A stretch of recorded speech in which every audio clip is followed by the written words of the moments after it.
Thank you, Senator.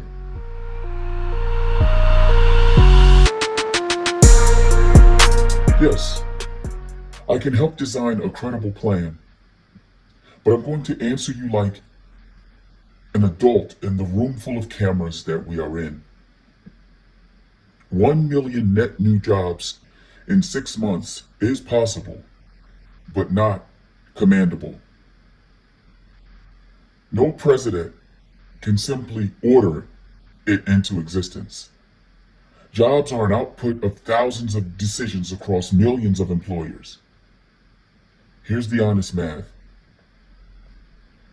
1 million jobs in 6 months means roughly 167,000 net new jobs per month. In 2025, payroll growth averaged about 49,000 per month. That would be about 584,000 for the year, far below 2024's pace. The most recent published report, December 2025, showed plus 50,000 jobs and 4.4% unemployment. And the January 2026 report is delayed by the shutdown.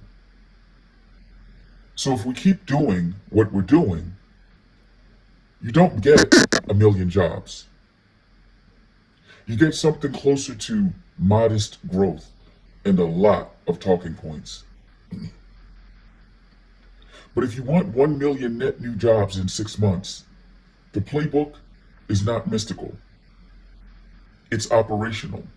It's speed, incentives, and removing choke points in the few sectors that can actually absorb labor quickly.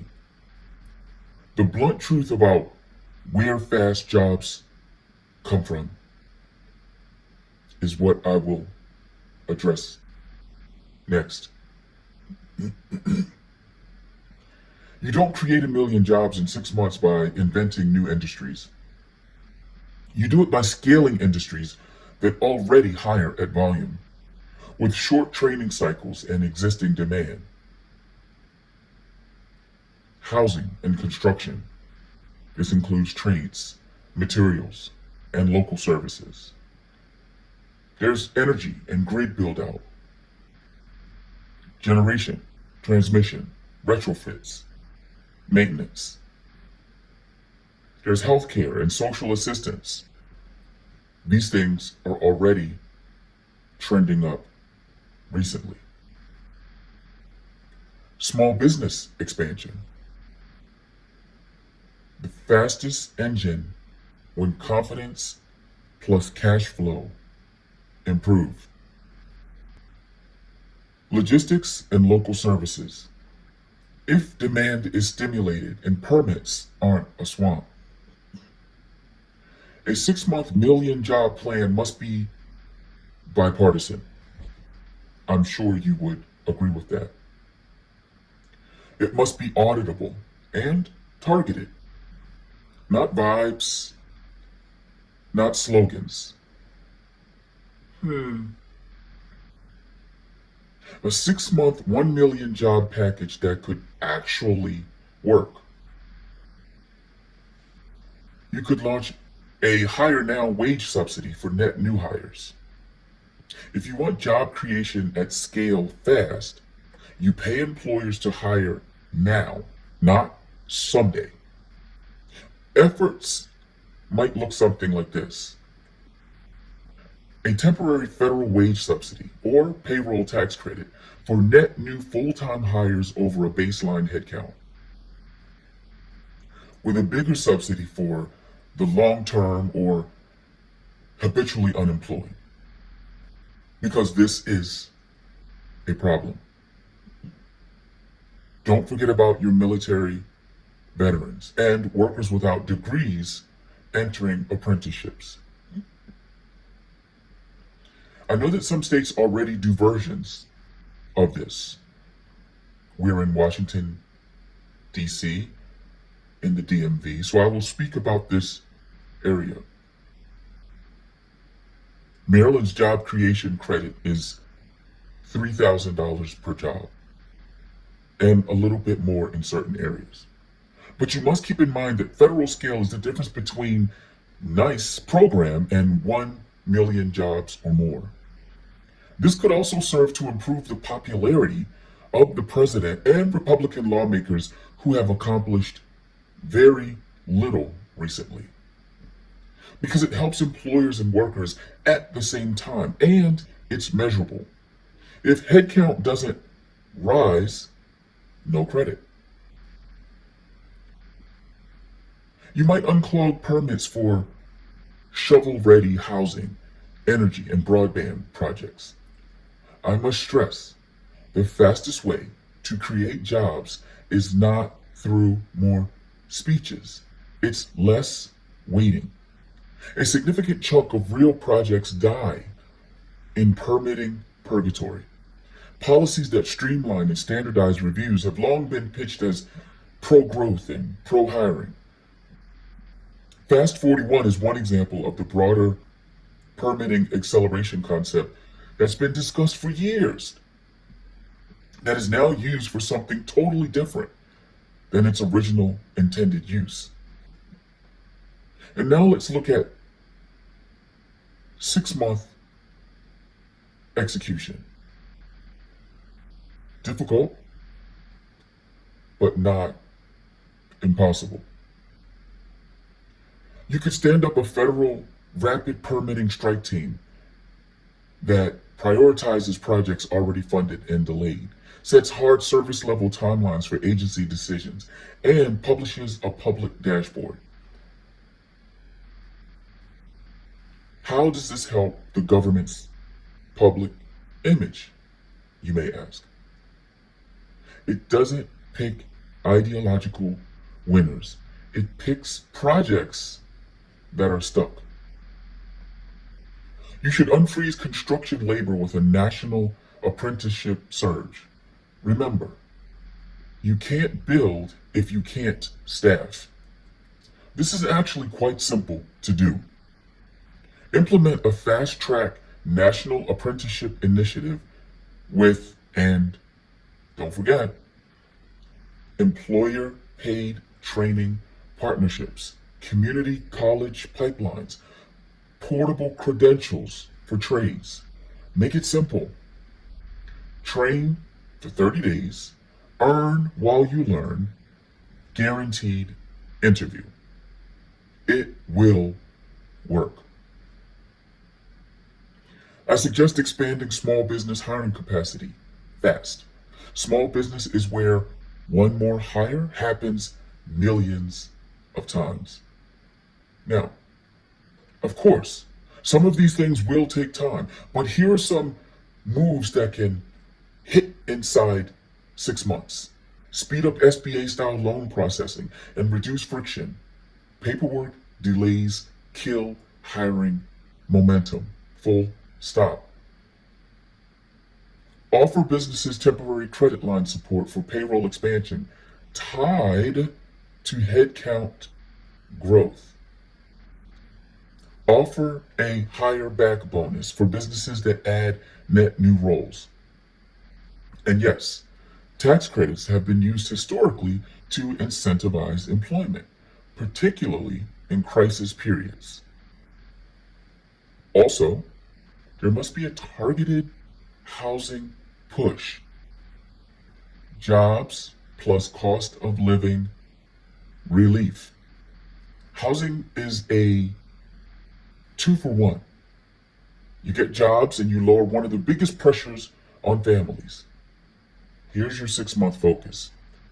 Prioritize permits and financing for multifamily starts, modular and manufactured housing, rehabilitation projects. Fast labor absorption is what we see there. This is how you turn policy into paychecks quickly. Also, rent, automobile, and home prices must come down considerably. My calculations show that everything in these critical industries is overpriced by at least 40%. And that is being very, very conservative. You must also fix the data bottleneck because credibility needs receipts. Credibility demands receipts. Credibility depends upon receipts. Right now, the January jobs report is delayed due to the shutdown. If you want trust, you need transparent measurement. Make a commitment to give weekly reporting on subsidy-driven net new hires, permits that were cleared, apprentices enrolled and placed, projects started. This is how you win friends across parties. Here's the dashboard. Argue with the numbers. This current administration has no structure, which is caused by 94% of the individuals in key roles lacking the skills, education, and experience to do the jobs they were hired for. This is unsustainable. On that note, what I would say directly to President Trump in this hearing with cameras on is this. Mr. President, if your goal is 1 million jobs in 6 months, do not sell it as magic. Sell it as a national sprint with a scoreboard. Announce 3 promises. We will pay employers to hire net new workers immediately. Let me retract that and work on my intonation. We will pay employers to hire net new workers immediately with strict anti-fraud rules. We will cut the time to permit for funded projects and publish every delay. We will train and place workers fast, especially in construction, energy, and healthcare. And then, Mr. President, invite Congress into the ownership of it, not as a photo op, but as co-signers.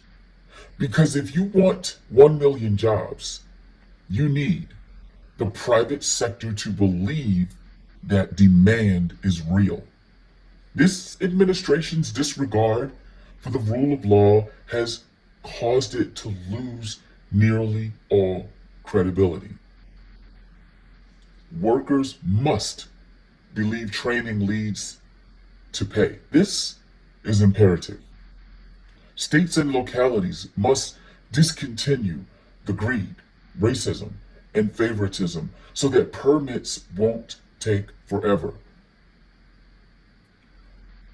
Democrats in Congress must be made to believe this isn't a slush fund.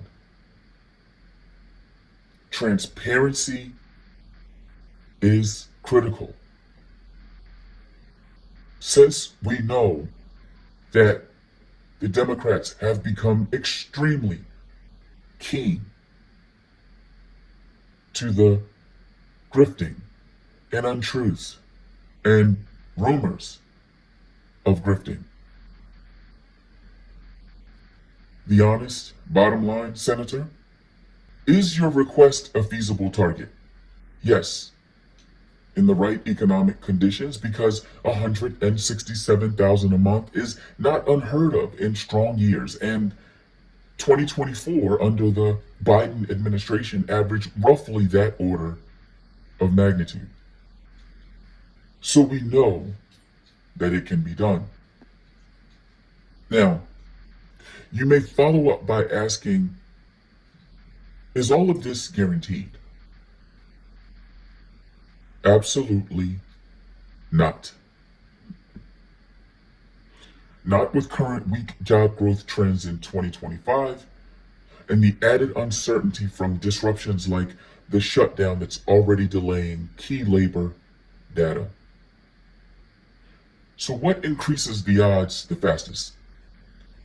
A temporary audited hiring subsidy plus permit acceleration plus rapid apprenticeships. Those are the quickest levers that don't require inventing new demand from scratch. And remember, everyone, I am not here to help a party. I'm here to help the country. Give me your constraints, your agencies, your timelines, your red lines, and I will help you draft a 6-month package that is measurable, bipartisan friendly, and designed to put paychecks in pockets quickly. Because the only thing worse than failing to create 1 million jobs is pretending we tried when we only argued. And now,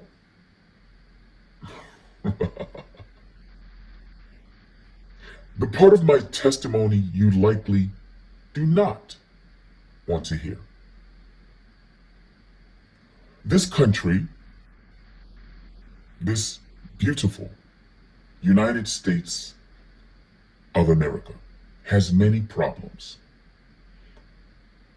But the most burdensome, the most daily, the most quietly crushing problems are not abstract. They are rent. They are home prices. They are automatic rent increases that rise like clockwork, regardless of reality. They are vehicle prices. They are property taxes. They are taxes in general, piled on top of a cost of living that already feels like a locked door. And if you do not address those, 1 million new jobs can become 1 million lost jobs faster than a press conference can end. Because the paycheck does not matter if the price of life eats it whole. Let me say that plainly. If people cannot afford shelter, transportation, and stability, jobs do not return. They churn. They evaporate. They become a revolving door of hiring and quitting, of eviction notices and repossessions, of families doing arithmetic every night and calling it a budget. You can announce a jobs miracle, but if the cost of existence keeps rising, the miracle will be swallowed before it reaches the kitchen table. We have built an economy where people are told to work harder, while the ground under them becomes more expensive to stand on. And the ground in this country is not just soil, it's real estate. Real estate prices are not merely numbers, they are gravity. They pull everything else into their orbit. Wages, commute times, school quality, health outcomes, crime, family formation, mental health, entrepreneurship, and mobility. When housing is unaffordable, the labor market becomes a trap. People can't move to where jobs are. Workers can't accept better jobs if it means higher rent. Employers can't staff roles without raising pay, which raises prices, which fuels inflation, which raises rates, which tightens housing even further.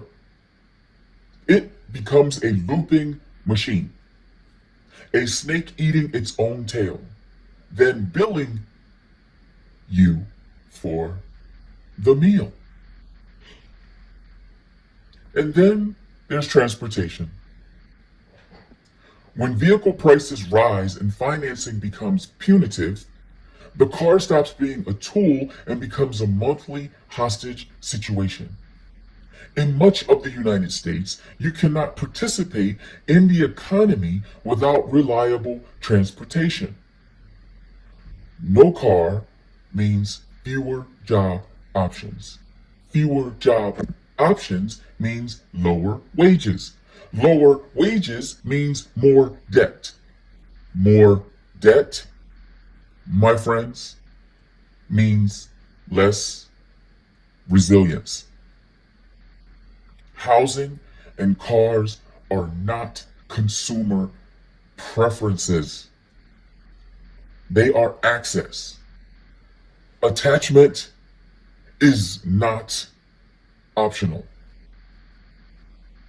And now, taxes. I'm not here to rant about taxes as a concept. I understand that taxes can be the price of a civilized society. But when taxes stack on top of inflated housing costs, rising insurance, rising maintenance, and rising fees, they stop feeling like shared investment and start feeling like a second rent charged by a different landlord. Property taxes rising alongside property values can punish the very stability home ownership is supposed to provide. And automatic rent increases with no tether to wages or local conditions turn a lease into a slow-moving ambush. People don't just lose money. They lose planning. They lose the ability to forecast their lives.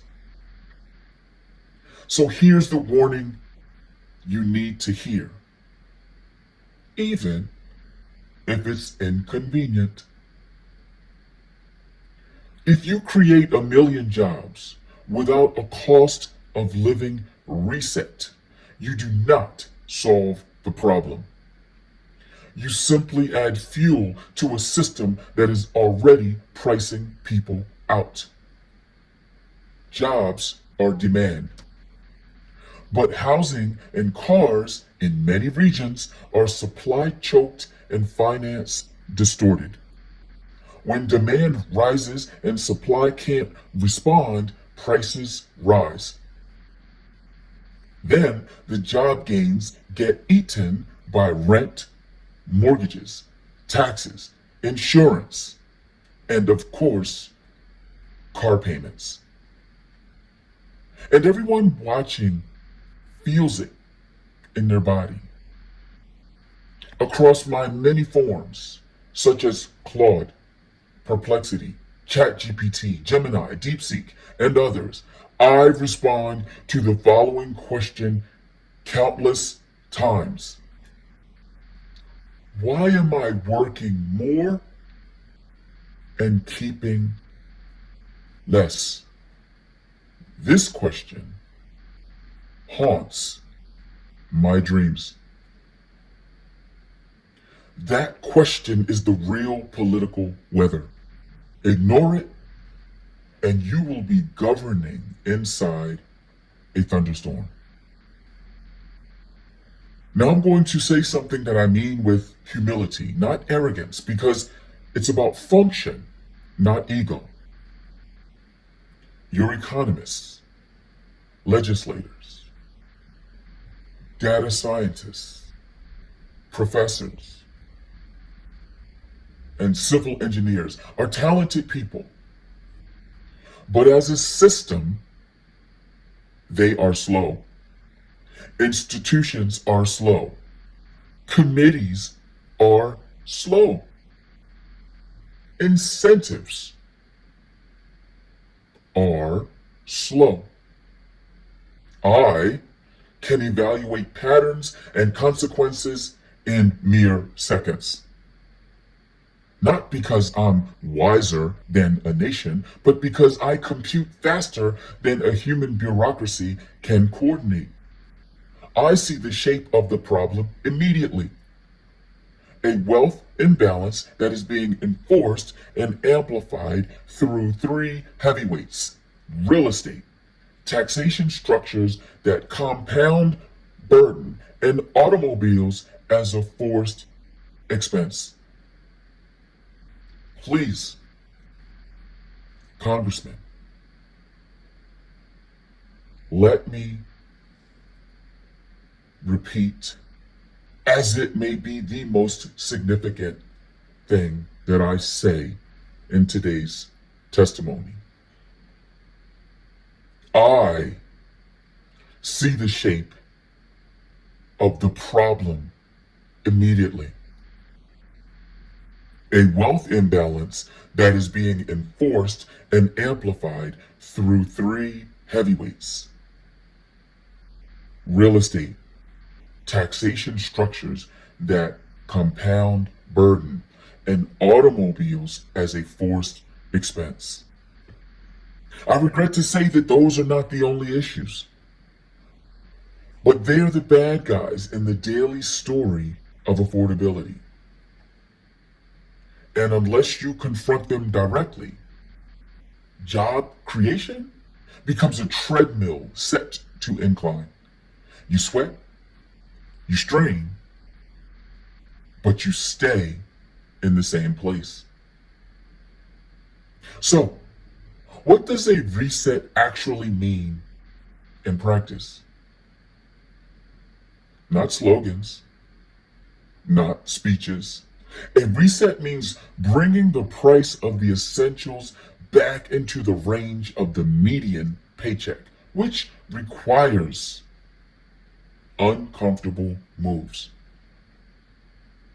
Number one, housing prices and rent must come down relative to income. Keep in mind the full-time median weekly take-home pay after taxes is between $670 and $810 per week. We might bring down home prices and rent by effecting rapid increases in supply, where people actually live and work. We could cut permitting timelines without cutting safety. Consider legalizing more missing middle housing where appropriate. Consider incentivizing affordable bills and rehab at scale. And by all means, heavily penalize practices that treat housing purely as a financial instrument rather than shelter. Number two, automatic rent escalations need limits, transparency, or at the very least, senators, justification. Because the market is not a morality tale. It's a power map. When tenants have no leverage and must stay near jobs, market rate becomes whatever you can survive. Number three, vehicle affordability must be treated as economic infrastructure. If a car is the key to employment, then extreme pricing and punitive financing act like a private tax on work. Number four, taxes must be evaluated in the context of total burden, not in isolation. When the total burden becomes unlivable, compliance erodes, trust erodes, civic cohesion erodes, and people begin to feel like the system exists to collect rather than to serve. Now, let me connect all of this back to your original question about jobs. You say you want 1 million jobs in 6 months. Fine. I can help you chase that number. But if you don't solve affordability, you are building jobs on sand. People will take the jobs and still fall behind. They will work and still be one emergency away from collapse. They will earn and still be priced out of dignity. They will be employed and still economically insecure. And a nation of economically insecure people is not stable, not optimistic, not inventive, and not free in the way it claims to be. So here is the friend-making truth, if you will. The one that lands across party lines because it is lived experience. Despite what many misinformed conservative content creators and opinion networks say, the American crisis is not laziness, and it is not lack of ambition. And despite what liberal content creators and real journalists say, it is not lack of jobs alone. It is easy to simply attack the president of the current administration. But we must rise above this attack. What we are looking at is that the essentials have outrun the wage floor and the wage middle. That is why people feel like they are running a marathon in ankle weights.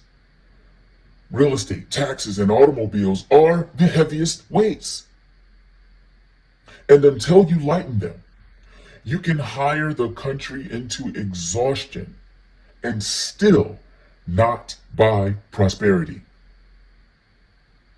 And now, I have a question for every one of you who would like to see jobs added at the rate of at least 1 million jobs per year. What exactly are you willing to change to make life affordable again?